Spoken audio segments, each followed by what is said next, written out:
Well, since they've opened their doors nearly 3 years ago, the Guam Regional Medical City has seen its numbers rapidly grow, particularly among the indigent and uninsured population. In fact, in some areas, GRMC treats a larger share of the population. We sat down with GRMC administrators to find out how they've been able to sustain their operations so far.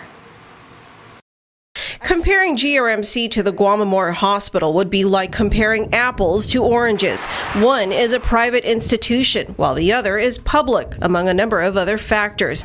Nonetheless, GRMC has been able to sustain itself despite its growing base of indigent and uninsured patients. It's a stark contrast to GMH, which has faced crisis after crisis for the last 3 to 4 decades and is now on the brink of losing its Joint Commission accreditation. So what's the secret to GRMC's sauce? The answer may not be that simple, and it may even be premature to assess at this point.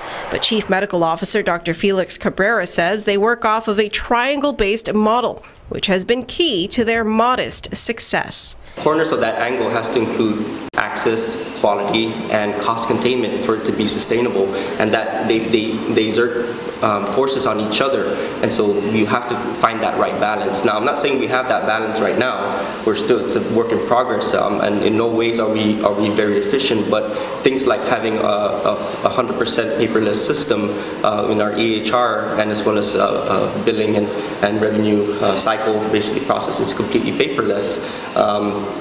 That I think puts us at an advantage, and that we were able to establish it from that sense. A breakdown of the numbers indicates that GRMC in some areas surpasses GMH's numbers when it comes to payer mix.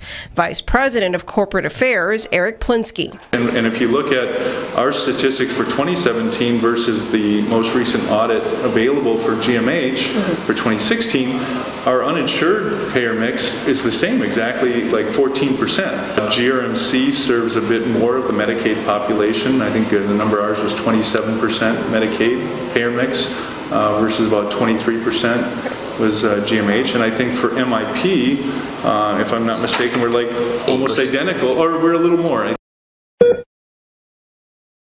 In fact, GRMC treats more patients than GMH. In 2017, GRMC saw a little over 48,000 patients. In 2016, GMH treated just over 37,000. We want people to realize, the community realize that GRMC as well as GMH both serve the indigent population, the people that have more challenge financially. That's the Medicaid, the medically indigent program, MIP, and the uninsured. It's important to note that there are many other factors that help keep GRMC afloat, such as technology, higher reimbursement rates, and efficient billing and collections. One major factor is also in tax breaks. While others have been critical of the private hospital's exemption from paying corporate taxes, Plinsky says it's proven to be more beneficial to the island. We took that opportunity, and in trade for that, we serve the whole community, just like GMH. And so that's why it's important that, taking away something like that after we sunk the $300 million in, and we are doing our part to serve this entire community. But we wanted people to realize that's what we're doing. We received benefits from the government, and we're doing our part to return, by serving the entire community. And you can read more online at pacificnewscenter.com.